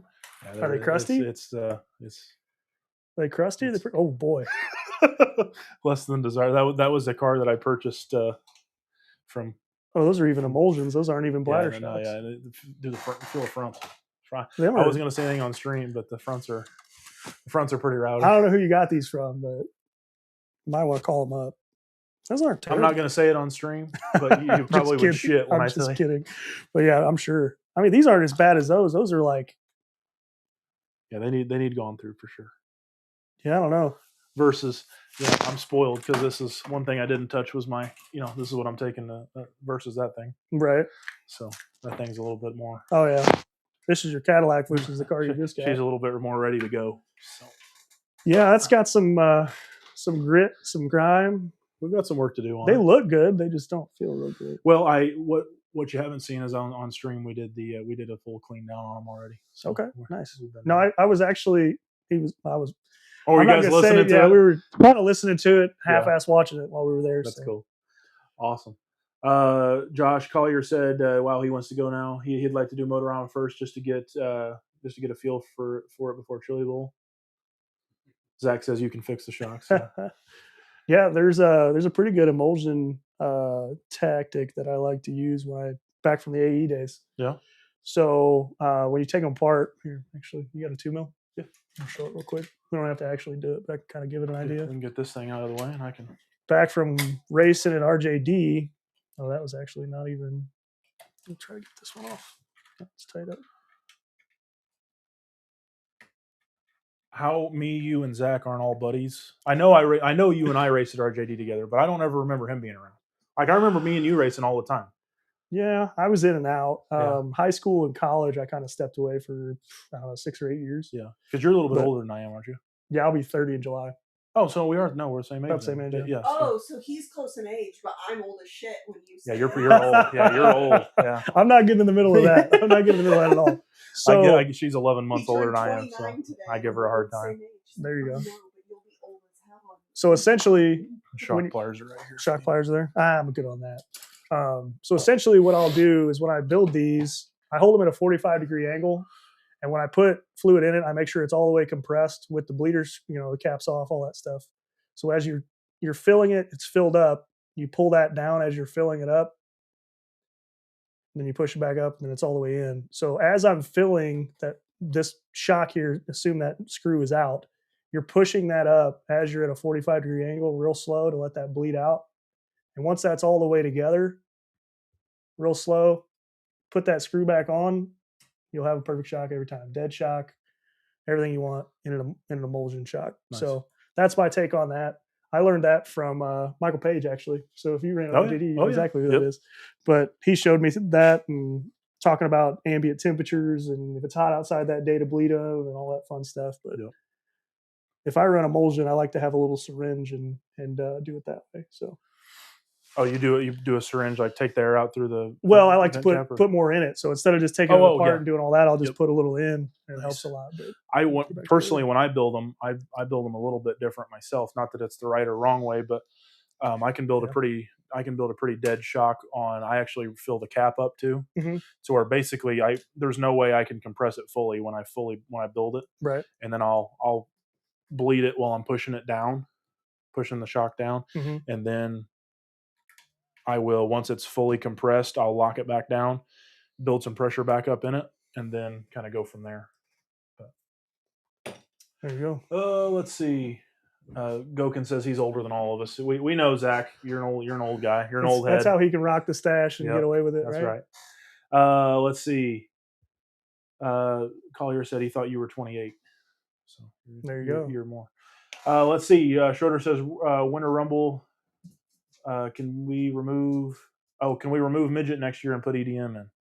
You are the man to ask. Do you want to? Let's go. We're putting him on the spot. Everybody will zoom in on his face. You Indies you gonna want to love get mine. away from midget and you want to run EDM? I thought this day would never come. Yeah, Schroeder's pretty pro midget. He So, is. I so mean, I don't know he's the how- guy for that. You know, like apparently, like Yeah. that's what Tom likes to say. You know, the midget king, is that what Yeah, what so, he I calls mean, him? So all right, so you heard it here, first, folks. No more midgets at Winter Rumble. We're running EDMs. Look at Zach's comment. EDMs for the East Coast. Yep. Oh shoot. Midwest mod. Yep. Dude, Oh. I'm gonna give you this car at PT's next time when we come back, and you'll change your mind. Zach, we don't need a geography lesson here. This is about cool race cars. They are cool. Let's see. Jason says that's a manual way to do the shocks. So Well, there you go. Old AE guy. Yep, absolutely. And then cool. Heck yeah, man. More you know. The more you know. Absolutely. Like I your think you've got a potholes. buddy now. Yeah, no kidding. Like out of nowhere, I don't even know. Yeah, Indy's.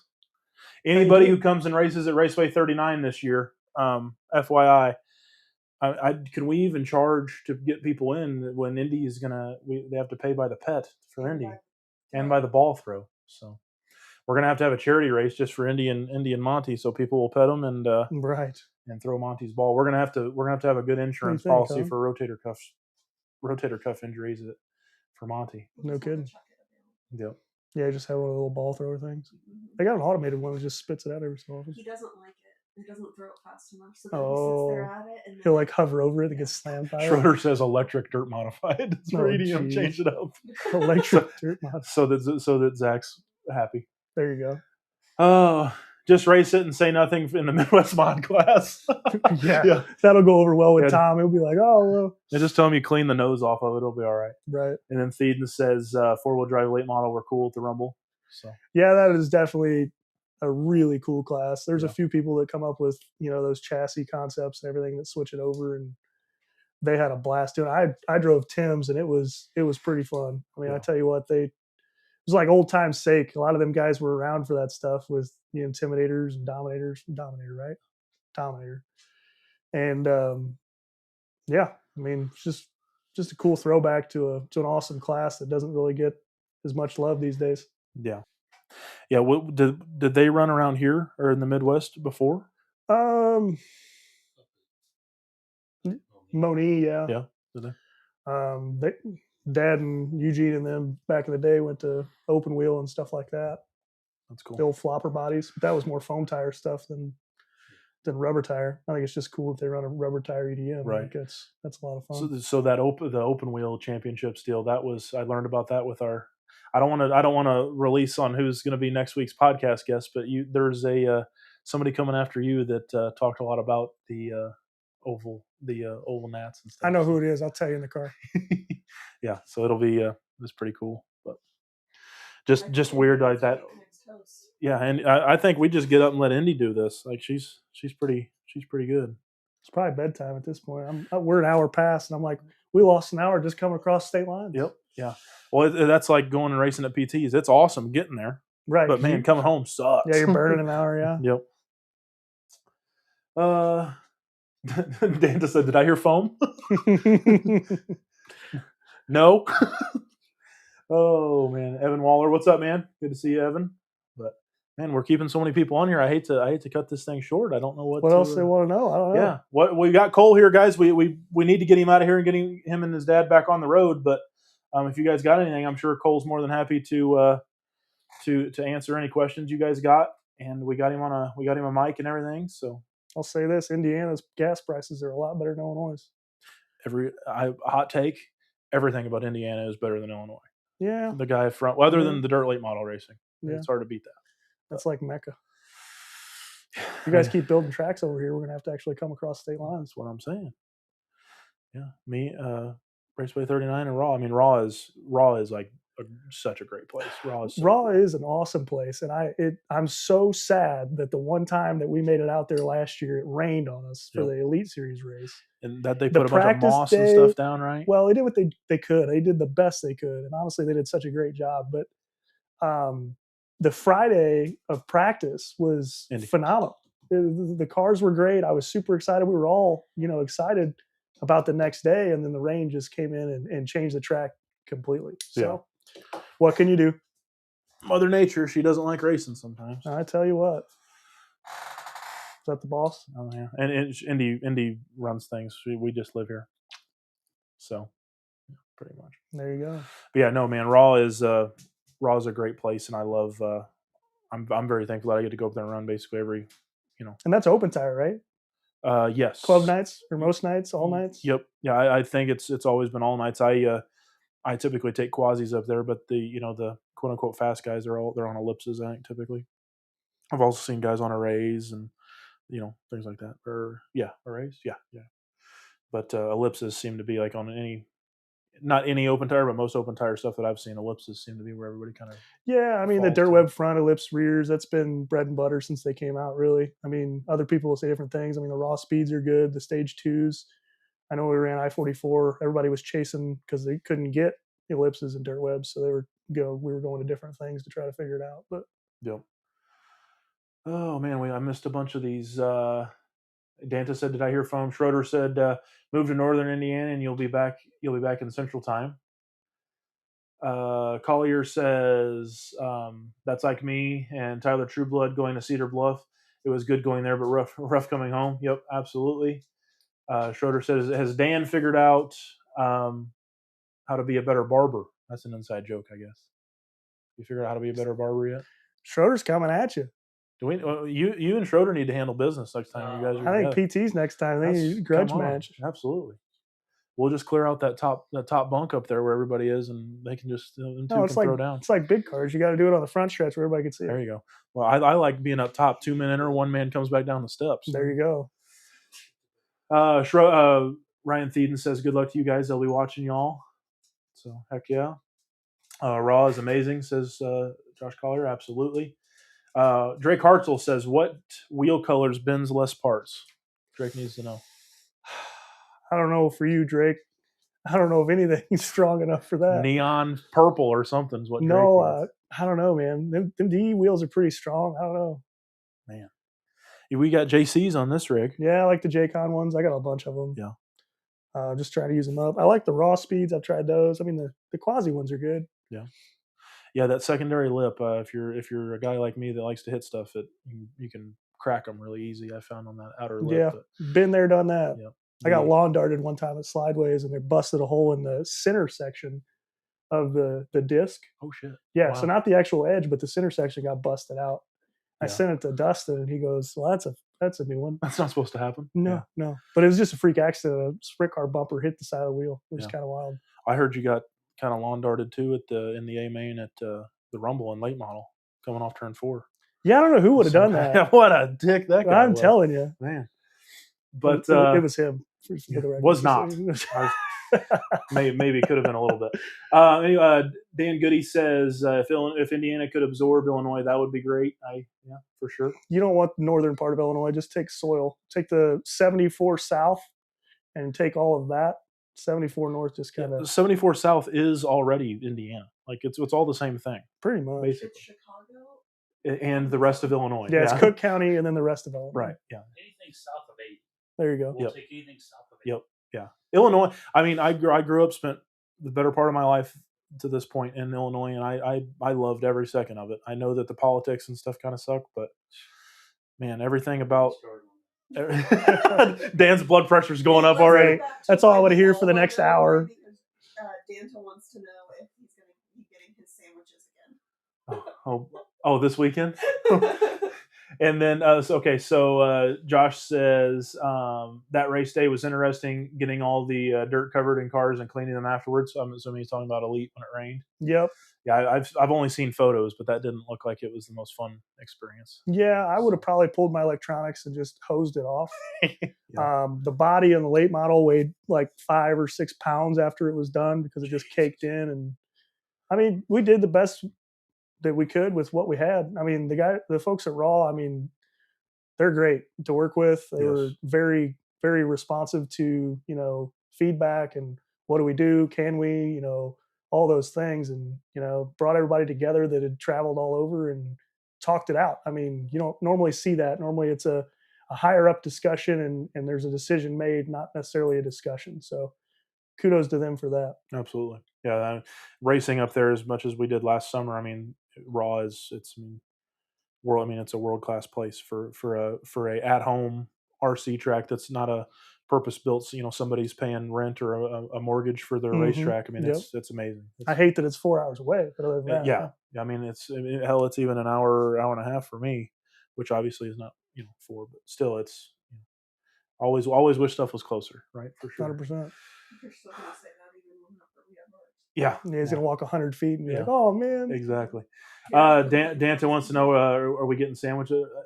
We haven't fully decided if Kaylee's coming or not yet, so we'll have to see. If Kaylee comes, I would venture to say I'm going to – no, I'm getting a look. Okay, No, it's your birthday present. That's what I'm saying. Yeah, Danta gets sandwiches because it's your birthday. Yeah, well, exactly.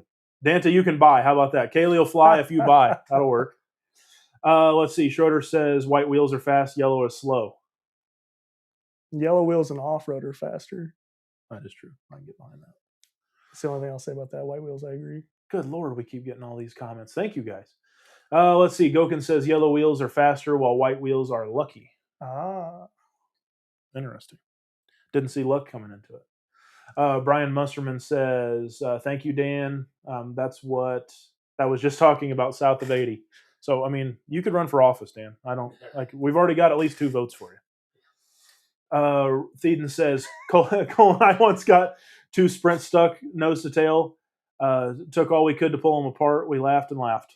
Oh, yeah. That's still one of my most fond memories of Slideways. There's a wreck that happened and there was nowhere to go. And Ryan found the tail end of my sprint car and he could pick up, or I don't remember which way it was. It was either his or mine. I don't remember which, but we could pick up the front sprint car and hold it in the air. And the back sprint car was still attached to the front sprint car. Nice. I don't know if anybody remembers 2 weeks ago at PT's, but with Ryan Theedens, I would say that Chase Hanna had a car that he had to pull Ryan's car out of the front. Were you around when that happened? I don't know if I saw that one. It was in the what was that? The B main or C main, whichever one it is. We were all in together, and Ryan got hung up in turn 3, and the marshal was distracted or something and couldn't get to him, so he tried to spin it. Well, when he tried to go back right, the car wouldn't come back around, so he gassed up to try to get it to come around, and then the field was there, and him and Chase Hanna. I mean, nose to nose, and I don't think there was much left. Mount a new body. That's all I heard. Oh man, that was, and then he's just like, I turned. It wasn't funny in the moment, but thinking through, it was because all I seen out of my eye, because I was in the main with him, and all I seen out of my eye was a yellow dot going this way down the backstretch, the opposite to us. And oh my God, that can't possibly be good. And then you hear just boom. Yep. No, I heard that one. I didn't see that one. Yeah. It was not good. Musper says he stays south of wow. He stays south of 30 is what Musterman says. So I guess 80's not even. Wild West Shootout in April. St. Jude race in December. At Ron John's. Run some high bike. Yeah. I've heard of that place. My buddy Wyatt goes out there and races. We live in Georgia. I think he moved though. We'll see. Yep. Collier says, I agree with him on Raw. Even though we had Mother Nature happen, it was still put on a good show. Absolutely. I mean, sounds like everything happened, absolutely the best way they could, for sure. Danta's back on sandwiches. Danta said he's got enough money for 3, so he's got us 2. Okay, so we're good. I mean, We'll have to split it up Washington's the way of between- my heart, yeah. so. Absolutely. I think that's the only reason you're with me is I introduced you to Vonnie's pretty early on into the game. So. That and the ranch. Yeah. That's good. Schroeder says his foot was involved in the wreck. Oh yeah, Schroeder. Luckily, Schroeder didn't waffle stomp anything this time, which was significantly That's good. better. But Schroeder in a wreck, those things don't go together. What are you talking about? and I would like it to be known that Schroeder trying to help these 2 guys. Schroeder kicked my car over, Oh, nice. like kicked the wing, trying to miss me, and he kicked the wing, and then I sat there. And then Schroeder's holding 2 cars. Well, we're like everybody's laughing and crying at the same time. Schroeder's holding 2 cars, looking at the other marshal, telling him to grab me. I'm like, Andrew, just kick it over. Just kick it back. Oh, yeah. Theoden said it was terrible. He's never felt that bad. It's nothing you can do, Ryan. It is what it is, man. Like it was good television. I'm going to sum up Danta in like 3 words: foam, sandwiches. All right, 4 words. Bite. High bite. Yeah, I was going to say bite. Oh yeah, Danta's trying incredibly hard to make foam racing great again. I'm here for it. I So. just need to learn a lot. Yeah, I don't know. every good guy that I When ran know. with foam tires, he didn't have rear steer, so I don't know how. Yeah. So basically, what just got said, Danta, is Dan just said that you are a sissy. Is what I just heard. Is that what you heard? He uses rear toe as a crutch. That's yeah. what I heard. Yeah, you use rear toe as a crutch, Danta. That's all there is to it. Oh man. I still have my old I know. cars. Do you? Yeah, the one actually, funny story. The one Nathan Dean won the open wheel with back in Yeah, what was it, 90? He borrowed my car. That was what? I didn't. So that Yeah. story comes up. Yeah, that's cool. That's So- cool. So okay, we'll put it out here first. I know I wasn't going to say. So the next guest. So Cole's episode comes out tomorrow of our podcast. So it's hilarious that this all worked out. But next Thursday's episode is with Nathan Dean. So we sat down and I didn't know. He told me that he got a car, but he just said, Dan, I never put that together. Yep. Borrowed one of my cars. So and that would have been his first dirt oval then. His That he first won. open wheel. Yeah. Yeah. Or open wheel. Right. Yeah. So, and we'll go through that story actually. And that gets, so yeah, you're in that story for sure. Oh, what a small When world. we get back, I'll send you a picture of that car on the shelf. For sure. Yeah. That way you have it to all put all together. Yeah, that'd be cool. That's awesome. Yeah, he was, man, you talk about a cool dude. Nathan Dean he's badass. He was awesome. Still is. Absolutely. We go on, I mean, obviously in the episode, but he goes, he's like, every race I show up to now, I'm worried about this is going to be my last one I'm fast at. And I'm like, well, it hasn't happened yet, it seems like. So. Right. Oh, Danta says give him all of it so he can take it all, whatever you need. Or no, he's saying give him all the rear steer. That's what he's saying. Oh yeah. Thean said, I'll send you the shoulder ninja Marshall pick. Schroeder ninja yeah, send it over, Ryan. Text that to me. That'd be cool. Mushroom says, big cars, little cars. You never truly know what's going to happen on the track. Absolutely. Pasley wants to know about waffle stomp. Schroeder, you can bring up. I brought up the term. You can explain what waffle stomp is. No, I think Pasley just heard waffles and got excited. Yeah. Yep. Oh, Schroeder. Street socks don't like me either. That's fair. Oh man. Well, I don't want to keep you guys anymore. You guys got to get on the road, and I don't want you to get tired and all that stuff, or any more tired than you already are. Right So, on. He'll be sleeping in an hour. I ain't gonna worry about that. He's I'll just gonna, keep he's gonna driving. snooze it up. Get me some food in me and I'll be out. There you go. You guys go down. Barbecue isn't open. Yeah, no kidding. But you guys go down, skip the next exit, go down one more exit, it's Brownsburg, and Mhm. anything you could want there. There's, Culver's is open really late there. yeah, It's Culver's already- steak and- It's already 10 o'clock. oh wow. Yeah, but Culver's is open. I'm sure like Arby's and stuff. I don't know what time they close. I'll get him fed. It'll be fine. But Culver's is right off the side of the interstate, There's so you also can't miss it. Subway in Pittsburgh. Isn't that where we used to go get sliders all the time? Bring sliders home. There's a White Castle. That was our there. slider stop. Yeah. And we put them in a trash bag in the back and then take them home. We tied them up in a trash. So we wouldn't have to smell it the whole way. Oh, We yeah. put them in a trash bag and then. Oh, man. No. No, you reheat them. They're great. Oh, yeah. So there's a Waffle House there. Usually what I did when I got home frozen. Oh, yeah. And Yeah. you just eat them back Yeah. up. That's fair. I just always have to be drunk to eat to eat White Castle. Right on. Yeah, you don't question it. You just kind of eat it. Can't think about it. I like the jalapeno ones. Shorter said they landed on a short course trying to jump over it and let it go underneath me at leisure hours while marshaling. Promise You don't want to know. Oh man, shoot. All right, guys. Well, I wish you could stay all night long and hang out and talk, but I'm kicking you out so you can be safe and get home or get away from home, I guess. Oh, look at these So. TP3D parts. That's cool. Yeah. So Tyler's been we talked about that at the beginning of the stream. Tyler's one of the first supporters of the page, so he sent those over for me to try. Right on. So got a T-shirt. Universal bumper? Yeah, I believe so. At least it's GFRP. I don't know if it's GFRP specific or if it is universal, but That valence is really nice. Just be careful with it. yeah. It's thicker than most you see. Well, that's the big thing on mine. I still have the kit bumper, so anytime you drag that or you hit something, it bends it down, and you gotta bend it back up. So. It's nice, but it's not. It gives you that little flex, but it doesn't have the memory to the Right. Yep. All right, man. Cool, brother. I'm gonna take this with me. Absolutely, yeah. You need that thing. Important. I appreciate you guys so much. Good to Thank see you, you, dude. man. Yes, sir. Yep. Dan, thank you guys. Be safe, and we will stop by anytime if you guys get tired on your way back or whatever. You might have to cuddle or whatever. We got a couch or spare bedroom or whatever. Sounds So. good, man. Cool. We'll see you guys. Be safe, you Bye, guys. Good guys. luck out there. We'll be following you. Good luck this weekend. Love you too. Thank you. All right, guys. How cool is that? Cool's the man. They so anybody that's going obviously from Illinois to go back out, go out east like that, they have to pass basically our house because we live right off Interstate 74. So it was really, really cool, huh? You're on that camera, so you were talking about it. Right. I was reading the comments. Oh, I'm sorry. sorry. But yeah, so that was cool, guys. Sorry for kind of, it definitely wasn't an interruption, but that was cool, especially with his podcast coming out tomorrow.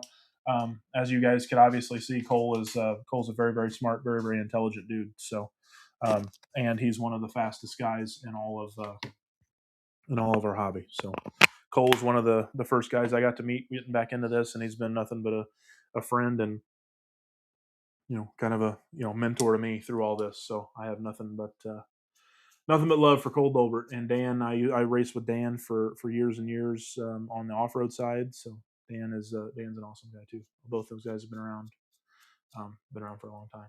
So, it was good to see you, Cole. Hope to see you again at Raw. So I'm sure Cole will be over here, Josh. So that'd be pretty awesome. Bo Dunn, what's up, man? Good to see you. Pasley says, poor Randy. That was Bob's truck. That was Bob's truck, Schroeder says. And yeah, so yeah, Josh, we try to put out. So that's kind of the content base that we're doing right now. Is so I'll record the episode, and when it's his week to post it on, we post the full length episode on Thursdays. But leading up to that, I'll pull as many clips as I can and post those. Just to kind of get people hyped up and want to listen to the podcast, obviously, number one. But number two, there are some really good, helpful tips and tricks that just naturally happen in a lot of the podcasts. So that's kind of why we put those clips out. And it either A, drives a lot of conversation about our hobby and gets people interested in listening to it, or it is like a tip or a trick for people to be able to utilize and kind of apply to their own race program. So Cole's awesome. And you guys are really, really going to love his episode. He's got a lot of really, really good insight and very, very intelligent dude, very, very cool dude. So, yeah, I don't have enough. Everybody that I'm fortunate enough to meet and do the podcast with and everything, it's incredible. So I have nothing but respect for all those guys and get to do a lot. So very, very cool. Let's see here. Have you used a Coyote charger? Back behind you, Noah. Yes, I have. Without going too far into it, if you want to see, go onto YouTube. It's stored on YouTube, and Wrenchin Wednesday number 10. You can actually watch. We talk about it pretty in depth at length for quite some time. I would say for over an hour, we talked about Coyote products and especially that charger. So this is Wrenchin Wednesday 11, which I'll make sure we go through but go onto the YouTube page and watch the kind of the start of Wrenchin Wednesday number 10, and that will absolutely talk all about that charger. We talk about it a ton. So, but yes, I do. And actually, I'll tell you what, that charger is so badass and so awesome that I actually I was so impressed with it and so like in love with it, frankly, that I actually went through and I put all Coyote electronics in both of my primary cars, so an ESC and motor. I have a Coyote 8.0 in my late model, and I have a Coyote 7.0 in my sprint car, and I also have like the Bluetooth tuning module and all that. So bang for buck, quality, and all that. I don't know that you can really. I don't know that you can beat it. Frankly, it is. I don't have enough good things to say about Coyote. I have no representation. Excuse me. I have no representation with them. I have nothing to do with them other than I have their products, and I would still say the exact same thing. I love the product, the quality, everything about it, ease of use, everything is awesome. So pro Coyote here for sure. I just added the direct link, but it was from my personal YouTube. Oh, did you delete it? I don't see it No, on it's mine. on YouTube because he asked about it on YouTube. Oh, okay. And then so there you go, Noah. Kaylee put that stream link in there as well. So anybody else that's in here watching, if you want to see that as well, you can. But yeah, guys. Okay, we've been on for almost 30 seconds. We'll be on for we will have been on for 2 hours. That's long enough. I don't want to keep anybody longer than we need to. We kind of touched on hinge pins and things like that. We can touch on things a lot more moving forward. But yeah, I wasn't expecting Cole to come. Cole, if you're watching this, Dan, if you guys are watching this now in the car or whatever, thank you guys so much for stopping by. It's great to be able to call you guys friends, and I appreciate you guys being here, and I appreciate you guys taking time out of your trip to stop by and say hey and hang out. So very, very cool. Thank you so much, and yeah. We're going to call it here, guys. We still got 40 people in here, but we're going to call it here. I appreciate each and every one of you. We'll touch on things a little bit more maintenance-wise. We'll have a maintenance 2.0 next Wednesday maybe, and we can kind of go from there. Little bit of a update for Raceway 39. We do plan on getting started a little bit here this weekend. We're going to scrape the ground and actually lay out what we're going to do. So that's going to be really good once we get back from PTs. So yeah, that's where we're at, guys. Thank you all so much. I appreciate you all more than you know. Scale Labs is growing like a weed still. We're doing incredible things over here. And I say we, it has nothing to do with me. I am just the guy that is fortunate enough to be able to bring all this to you. So be on the lookout tomorrow for Cole Dolbert's episode number 6 of the podcast. It is fantastic. It's definitely something you're going to want to listen to. If you don't know Cole, you'll get a little bit more insight on him and who he is and the great guy that he is. And outside of that, be on the lookout for more content coming from us. Invite as many of your friends as we can. Let's build this up. Let's keep building our community. Let's keep adding to our community and keep this thing growing so that we all have somewhere to race and people to race with for a long, long time. Okay, guys? So, yeah, I appreciate you guys so much. I'm getting out of here. Peace. And I'll see you guys on the other side. Thank you, guys.